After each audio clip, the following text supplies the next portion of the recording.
ಇದರದ್ದು ಪತ್ರೊಡೆ ಸಹ ಆಗ್ತದೆ, ಅಂದರೆ ಕಟ್ ಮಾಡಿ ಎಲ್ಲ ಹಾಕಿ ಹೆಚ್ಚಿಬಿಟ್ಟು ಅದು ಸಹ ಆಗ್ತದೆ.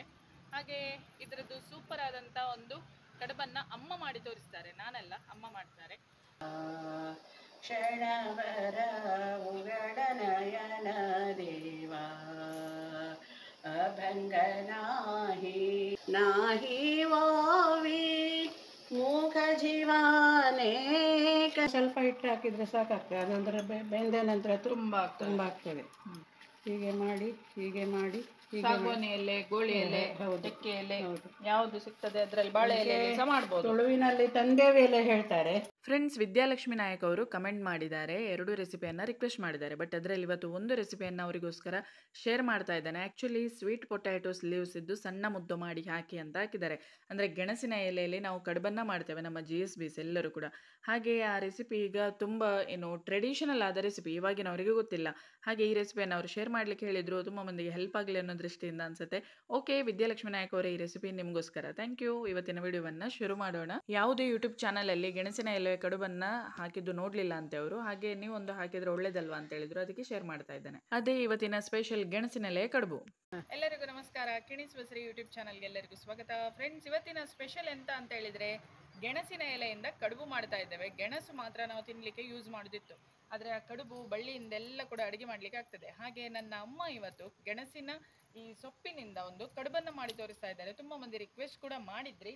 ಹಾಗೆ ನೋಡಿ, ಇಲ್ಲಿದೆ ಗೆಣಸಿನ ಬಳ್ಳಿ, ಇದರಲ್ಲೇ ಇವತ್ತು ಕಡುಬು ಮಾಡೋದು. ಈ ಸೊಪ್ಪನ್ನು ನೋಡಿ, ಎಂತೆಲ್ಲ ಸೊಪ್ಪು ಯೂಸ್ ಮಾಡ್ತೇವೆ ನಾವು. ನೋಡಿ ಫ್ರೆಂಡ್ಸ್, ಇಲ್ಲಿ ನೋಡಿ, ಇದು ಕೂಡ ಗೆಣಸಿನ ಬಳ್ಳಿಯೇ. ಹಾಗೆ ಇದೀಗ ಗೆಣಸಿನ ಬಳ್ಳಿ ಎಲ್ಲಿ ತನಕ ಹೋಗಿದೆ ಗೊತ್ತಿಲ್ಲ. ಇಲ್ಲಿ ನೆಲದ ಅಡಿಯಲ್ಲಿ ಗೆಣಸಾಗ್ತದೆ. ಹಾಗೆ ಇದು ಬಳ್ಳಿಯನ್ನು ನಾವು ಕಡುಬು ಇದೆಲ್ಲ ಸಾಂಬಾರು ಎಂತಾದರೂ ಮಾಡಿ ಯೂಸ್ ಮಾಡ್ಬೋದು. ಹಾಗೆ ಇದರದ್ದು ಸೂಪರ್ ಆದಂಥ ಒಂದು ಕಡುಬನ್ನು ಅಮ್ಮ ಮಾಡಿ ತೋರಿಸ್ತಾರೆ, ನಾನಲ್ಲ, ಅಮ್ಮ ಮಾಡ್ತಾರೆ. ನಾವು ಇವತ್ತು ಗೆಣಸಿನ ಸೊಪ್ಪಿನ ಕಡುಬನ್ನು ಮಾಡ್ತೇವೆ. ಎಲ್ಲರೂ ಮಾಡ್ತಾರೆ, ನಾವು ಒಂದು ಮಾಡಿ ರೆಸಿಪಿ ಹಾಕುವಂತ ರೆಡಿ ಮಾಡಿದ್ದೇವೆ. ಒಂದು 15 ಉಂಟು, ಮತ್ತೆ ಇದು ರಾಮನಾಡು ಮೆಣಸು ಒಂದು 8 ಉಂಟು. ಅದು ರಾಮನಾಡು ಅಲ್ವಾ? ಹೌದು, ರಾಮನಾಡು. ಮೆಣಸು ಯಾವ್ದು ಸಾಕ್ಬೋದು, ಯಾವುದು ಸಹ ಆಗ್ತದೆ, ಹಸಿ ಮೆಣಸು ಬಿಟ್ಟು.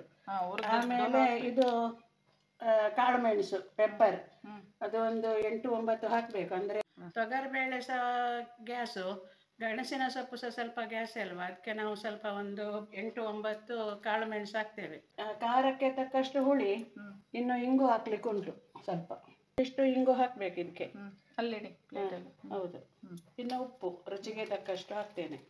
ನಾವು ಇಂಗು ಯಾವುದು ಬಳಸುದಂತ ತುಂಬಾ ವಿಡಿಯೋದಲ್ಲಿ ಹೇಳಿದ್ದೇನೆ, ಪ್ರತಿ ಕೇಳ್ತಾ ಇರ್ತೀರಿ. VIP ಇಂಗು, ಇದನ್ನೇ ಯೂಸ್ ಮಾಡೋದು. ಪರಿಮಳ. ತೆಂಗಿನ ತುರಿ ಎಷ್ಟಿದ್ದು ತಗೊಂಡದ್ದು? ಒಂದು ತೆಂಗಿನಕಾಯಿ, ಚಿಕ್ಕದು ಒಂದು ತೆಂಗಿನಕಾಯಿ, ದೊಡ್ಡದಾದ್ರೆ ಒಂದು ಗಡಿ ಸಾಕು. ಒಂದು ಗಡಿ ಮತ್ತೆ ಸ್ವಲ್ಪ ಅರ್ಧ ಹಾಕ್ಬೇಕಾಗ್ತದೆ. ಇದು ಇಲ್ಲಿ 1.5-2 ಗಂಟೆಗಳ ಕಾಲ ನೆನೆಸಿರುವಂತ ದೋಸೆ ಅಕ್ಕಿ 1.5 ಗ್ಲಾಸ್ ಉಂಟು. ಹಾಗೆ ಅದಕ್ಕೆ ಅರ್ಧ ಗ್ಲಾಸ್ ಅಷ್ಟು ತೊಗರಿಬೇಳೆ. ಇದನ್ನ ಇಲ್ಲಿ ಅಮ್ಮ 1.5 ಗಂಟೆಗಳ ಕಾಲ ನೆನೆಸಿಟ್ಟಿದ್ದಾರೆ. 2 ಗಂಟೆ ಸಹ ನೆನೆಸಬಹುದು. ರುಚಿಗೆ ತಕ್ಕ ಉಪ್ಪು. ಇಂಗ್ರೀಡಿಯೆಂಟ್ಸ್ ಒಮ್ಮೆ ಬೇಕಾದ್ರೆ ಎಲ್ಲ ನೋಡ್ಕೊಳ್ಳಿ. ಮೆಣಸು ಹುರಿದದ್ದು, ಹಾಗೆ ಇಂಗು, ಕಾಳು ಮೆಣಸು, ಉಪ್ಪು, ಹುಣಸೆ ಹುಳಿ, ಅಕ್ಕಿ ಮತ್ತೆ ತೊಗರಿಬೇಳೆ, ಸ್ವಲ್ಪ ಕಾಯಿ ತುರಿ, ಮತ್ತೆ ಗೆಣಸಿನ ಸೊಪ್ಪು ಇದೆ. ನಾನು ತೋರಿಸಿದೆ ನಿಮಗೆ ಆಲ್ರೆಡಿ ಹೇಗಿರ್ತದೆ ಅಂತ ಗೆಣಸಿನ ಸೊಪ್ಪು. ಇದನ್ನೇ ಇಲ್ಲಿ ಅಮ್ಮ ಚಂದ ಮಾಡಿ ತೊಳೆದು ಹೆಚ್ಚಿಟ್ಟಿದ್ದಾರೆ ಈಗ. ಫ್ರೆಂಡ್ಸ್, ಈಗ ಗೆಣಸಿನ ಎಲೆಯನ್ನು ಬಿಟ್ಟು ಹೆಚ್ಚಿರುವಂಥದ್ದು, ಅದನ್ನು ಬಿಟ್ಟು ಮತ್ತೆ ಮಸಾಲೆ ಇಂಗ್ರೀಡಿಯೆಂಟ್ಸ್ ಎಲ್ಲವೂ ಕೂಡ ಇಂಗು, ಕಾಳು ಮೆಣಸು, ಉಪ್ಪು, ಹುಣಸೆ ಹುಳಿ, ಮೆಣಸು, ಅದೇ ರೀತಿ ಕಾಯಿ ತುರಿ, ಅಕ್ಕಿ, ಬೇಳೆ ಎಲ್ಲವೂ ಕೂಡ ತರ್ತರಿಯಾಗಿ ರುಬ್ಕೊಳ್ಬೇಕು. ಅಮ್ಮ ಗ್ರೈಂಡರಲ್ಲಿ ರುಬ್ಬೋದು. ಹಾಗೆ ಮೆಣಸು ಇದೆಲ್ಲ ಒಮ್ಮೆ ಫಸ್ಟ್ ಹಾಕೊಂಡ್ರು, ಅಕ್ಕಿ ಮತ್ತೆ ಬೇಳೆ ಸ್ವಲ್ಪ ಕೊನೆಯಲ್ಲಿ ಹಾಕೊಳ್ಳೋಣ ಅಂತ. ಮಸಾಲೆಯನ್ನು ಗಟ್ಟಿಯಾಗಿ ರುಬ್ಬೇಕು, ತರ್ತರಿ ಆಗ್ಬೇಕು, ಇಡ್ಲಿ ರವೆ ಆಗಿ. ಅದು ನೈಸ್ ಮಾಡಬಾರ್ದು, ನೈಸ್ ಮಾಡಿದ್ರೆ ಒಳ್ಳೇದಾಗುದಿಲ್ಲ. ಮತ್ತೆ ಗೆಣಸಿನ ಸೊಪ್ಪು ತೊಳೆದು ಕಟ್ ಮಾಡಿ ಜಾಲರಿ ಪಾತ್ರೆ ಎಲ್ಲ ಹಾಕಿ ಸ್ವಲ್ಪ ನೀರು ಬಸಿಲಿಕ್ಕೆ ಇಟ್ಟಿದ್ದಾರೆ. ಹೌದು, ಅಂದ್ರೆ ನೀರಿನ ಪಸೆ ಇರಬಾರ್ದು ಇದ್ರಲ್ಲಿ, ನೀರಾಗ್ತದಲ್ವಾ, ಕಡುಬು ಮಾಡ್ಲಿಕ್ಕೆ ಬರುದಿಲ್ಲ. ಹೌದು. ನೋಡಿ, ಸೊಪ್ಪನ್ನ ಈ ರೀತಿ ಸಣ್ಣ ಸಣ್ಣದಾಗಿ ಹೆಚ್ಕೊಳ್ಬೇಕು. ಒಳ್ಳೆ ಸಣ್ಣದಾಗಿ ಹೆಚ್ಕೊಂಡ್ರೆ ಕಡುಬು ಅದು ಚಂದ ಆಗ್ತದೆ. ಮೆಣಸು, ಕಾಯಿ ತುರಿ, ಇಂಗು ಅದೆಲ್ಲ ಕೂಡ ಒಮ್ಮೆ ನುಣ್ಣಗಾದ ಮೇಲೆ ಕೊನೆಯಲ್ಲಿ ಅಕ್ಕಿ ಮತ್ತು ಬೇಳೆಯನ್ನು ಅಮ್ಮ ಹಾಕಿ ಸ್ವಲ್ಪ ಒಂದು 5 ನಿಮಿಷದಲ್ಲಿ ಅದು ತರ್ತರಿ ಆಗ್ತದಲ್ಲ, ಅಷ್ಟರವರೆಗೆ ಅಮ್ಮ ಇದನ್ನು ರುಬ್ತಾ ಇದ್ದಾರೆ. ಅವರಂದರೆ ತುಂಬ ಇತ್ತಲ್ಲ, ಹಾಗೆ ಮಿಕ್ಸಿಯಲ್ಲಿ ಬೇಡ, ಒಮ್ಮೆಲೆ ಗ್ರೈಂಡರಲ್ಲಿ ಆಗುತ್ತಲ್ಲ ಅಂತೇಳಿ ಇದರಲ್ಲೇ ಹಾಕಿದರು. ನೋಡಿ, ಇದು ತರ್ತರಿ ಆಗಿದೆ, ನೈಸ್ ಆಗಬಾರ್ದು ಮಾತ್ರ. ಈಗ ಒಂದು ಪಾತ್ರೆಗೆ ತೆಗೆಯುವ. ಫ್ರೆಂಡ್ಸ್, ಈ ಕಡೆಯಿಂದ ಇಡ್ಲಿ ಪಾತ್ರೆಯಲ್ಲಿ ನೀರನ್ನು ಹಬೆ ಬರಲಿಕ್ಕೆ ಇಟ್ಟಿದ್ದಾರೆ. ಇದು ರೆಡಿ ಮಾಡಿಟ್ರೆ ಒಳ್ಳೇದಲ್ವಾ? ಈ ಹಿಟ್ಟಿಗೆ ನೋಡಿ ಗೆಣಸಿನ ಸೊಪ್ಪನ್ನು ಮಿಕ್ಸ್ ಮಾಡಬೇಕು ಅಗಲ ಪಾತ್ರೆಯಲ್ಲಿ.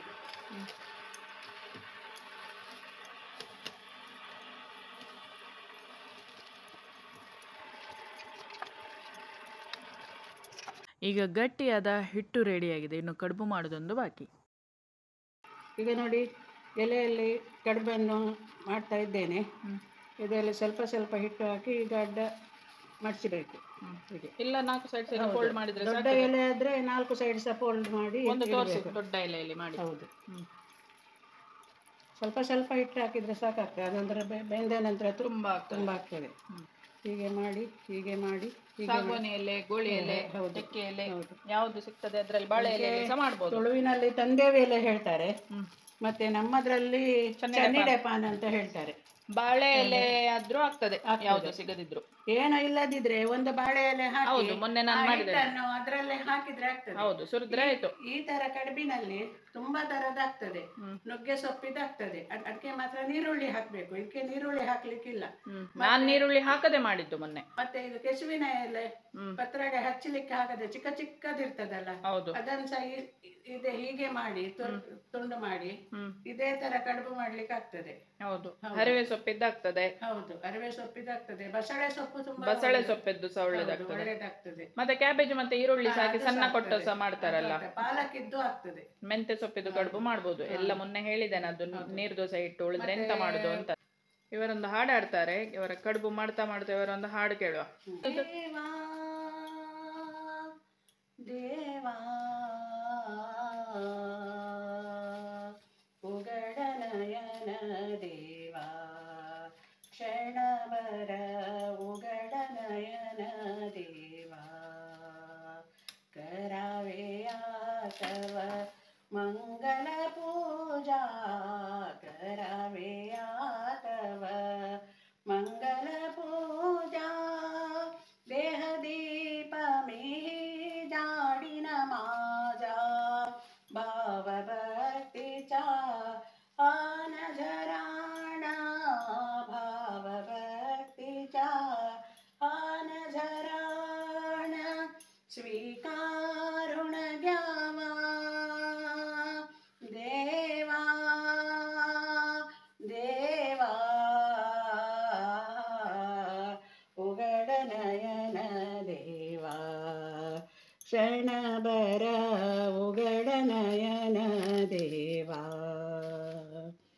धूप जाली में विश्वाचा धूप डाली में विश्वाचा सुगंध पसरिला मंगल तेजा सुगंध पसरिला मंगल तेजा कोमल पद हृदयावर ठेवित कोमल पद हृदयावर ठेवित प्रभु माझा यावा देवा देवा.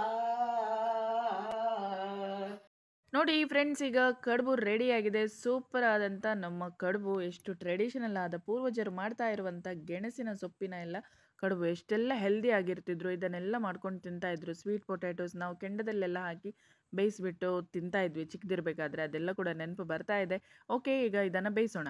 ಉಗಡನಯನ ದೇವಾ ಶರಣವರ ಉಗಡನಯನ ದೇವಾ अभंग नाही नाही ओवे अभंग नाही नाही ओवे मुख जीवाने कशिरे गावे मुख जीवाने कशिरे गावी नयनामतले अश्रू करीते नयनामतले अखिरे छायावा देवा देवा उगड नयन देवा ವರ ಉಗಡ ನಯನ ದೇವ ಶರಣವರ. ಇಡ್ಲಿ ಪಾತ್ರೆಯಲ್ಲಿ ನೀರು ಬಿಸಿ ಆದ ಕೂಡಲೇ ಇಡಬೇಕು. ಅದೇ ಬಂದ ಮೇಲೆ ಅದನ್ನೆಲ್ಲ ಇಟ್ಟಾದ್ಮೇಲೆ ಒಂದು ಅರ್ಧ ಗಂಟೆ ಬಿಡಬೇಕು. ಅರ್ಧ ಗಂಟೆ ಬೆಂದರೆ ಸಾಕು. ಸಾಕು. ನಾನು ಗ್ಯಾಸ್ ಆಫ್ ಮಾಡ್ತೇನೆ. ಅರ್ಧ ಗಂಟೆ ಆಯಿತು ನೋಡಿ. ಸೂಪರ್ ಆದಂಥ ಬಿಸಿ ಬಿಸಿ ಗೆಣಸಿನೆಲೆ ಕಡುಬು ರೆಡಿಯಾಗಿದೆ. ಈಗ ತಿಂದು ನೋಡುವ ಆಯ್ತಾ? ಆಯಿತು. ಎಷ್ಟು ಕ್ಲೀನಾಗಿ ಹೇಳ್ತದೆ ನೋಡಿ. ಹೌದು. ಮೊನ್ನೆ ನಾನು ನೀರು ದೋಸೆ ಹಿಟ್ಟಲ್ಲಿ ಈ ರೀತಿ ಮಾಡ್ಬೋದು ಹೇಳಿದೆ ಅಲ್ಲ, ಅದು ಸ್ವಲ್ಪ ನುಣ್ಣಗೆ ರುಬ್ಬೋದಲ್ಲ, ಇದು ತರ್ತರಿಯಾಗಿ. ಹಾಗೆ ಅದರಲ್ಲಿ ಸ್ವಲ್ಪ ನನಗೊಂದು ಹೇಳಲಿಕ್ಕೆ ಮರ್ತೋಯ್ತು ಮಾರೆ, ಕೊಬ್ಬರಿ ಎಣ್ಣೆ ಹಾಕಿ ತಿನ್ಬೇಕಂತ ಊಟಕ್ಕೆ. ಹಾಗೆ ಇವತ್ತು ಕೊಬ್ಬರಿ ಎಣ್ಣೆ ಹಾಕಿ ತಿನ್ನೋದು. ಭಾರಿ ಸೂಪರ್ ಆಗಿದೆ. ಎಂತ ಪರಿಮಳ. ಹಾಕುವ ಗಸಿಯಾ? ಇದು ಪತ್ರೊಡೆ ಗಸಿ ನಾವು ತೋರಿಸಿದ್ದೇವಲ್ಲ. ಬಿಸಿ ಬಿಸಿ ಗಂಜಿ ಇರಬೇಕು ಒಂದು ಬಟ್ಲು, ಈ ಕಡೆಯಿಂದ ಬಿಸಿ ಬಿಸಿ ಕಡುಬಿರಬೇಕು. ಅದಕ್ಕೆ ಸ್ವಲ್ಪ ಕೊಬ್ಬರಿ ಎಣ್ಣೆ ಹಾಕಿ ತಿಂದರೆ ಆಹಾ ಸ್ವರ್ಗ ಸುಖ, ಸ್ವರ್ಗ ಸ್ವರ್ಗ ಅಂತ ಹೇಳ್ಬೋದು. ಸಖತ್ತಾಗಿರ್ತದೆ. ನಿಮಗೆಲ್ಲಾದರೂ ಗೆಣಸಿನ ಎಲೆ ಸಿಕ್ಕಿದರೆ ಖಂಡಿತವಾಗಿಯೂ ಈ ರೆಸಿಪಿಯನ್ನು ಟ್ರೈ ಮಾಡಿ. ತುಂಬ ಸೂಪರ್ ಆಗಿರುತ್ತೆ. ಖಾರವಾಗಿ ಮಾಡಿದರೆ ತುಂಬ ಚೆಂದ. ಇದೆಲ್ಲ ಸೊಪ್ಪಿನ ಕಡುಬೆಲ್ಲ ಖಾರವಾಗಿದ್ದರೆ ಒಳ್ಳೆಯದಾಗ್ತದೆ. ಇದು ದಾಳಿತೊವೆ ಮಾಡ್ಬೋದು. ಇದ್ರ ಜೊತೆ ಇಲ್ಲ ಗಂಜಿಗೂ ಕೂಡ ಭಾರಿ ಒಳ್ಳೆಯದಾಗ್ತದೆ. ಓಕೆ, ನೆಕ್ಸ್ಟ್ ಇನ್ನೊಂದು ಒಳ್ಳೆ ವಿಡಿಯೋ ಜೊತೆ ಮತ್ತೆ ಸಿಗ್ತಾನೆ. Thank you.